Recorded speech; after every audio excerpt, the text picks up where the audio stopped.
AI deepfakes are becoming a real problem, right? It's a problem, yes, in the commercial world because there are fake videos of real influencers like Joe Rogan who are recommending really scammy products. So it's becoming a problem out there, but I think it's rapidly going to become a problem in the church world.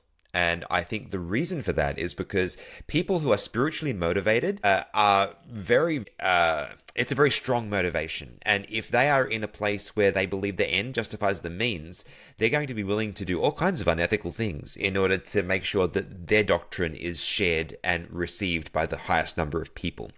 Can you imagine the destruction that would be wrought in our church if a collection of our most important thinkers were to release seemingly official videos stating that they are recanting our teachings, that they are rejecting these core beliefs of our church? Can you imagine the kind of backlash that would have, and how many people would, in our opponents, would use that as ammunition? Can you imagine what that would look like?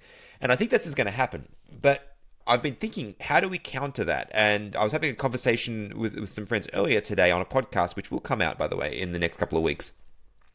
But the answer to that is making sure people know the source of where these videos are coming from. Don't trust things that just show up on random channels out there, and that's a point of education. But I think there is a technological answer for this. The blockchain is a technology that's been available for some time, but its utility has been limited. And I think as we're entering into this age where deepfakes are easy to produce, we're going to be finding much more use for the blockchain.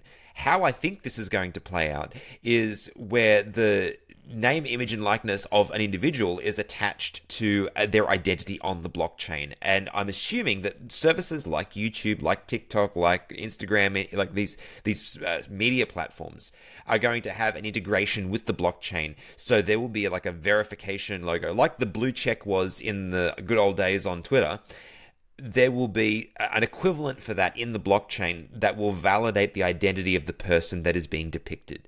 And that way, people can use their own name, image, and likeness to produce AI content, and people who they give that authority to can do that. But not just anybody out there would be able to make a picture of the General Conference president recanting his beliefs, right? So I think that technology will have an answer to this issue, but I think it may take a little longer for it to arrive than we would like. I think we're going to see some fairly serious PR disasters before a solution arrives for this in the technical space, but I think that is the right answer. So just wanted to share those ideas with you. If you've thought about this and you have another solution, please tell me about it because I'm really curious.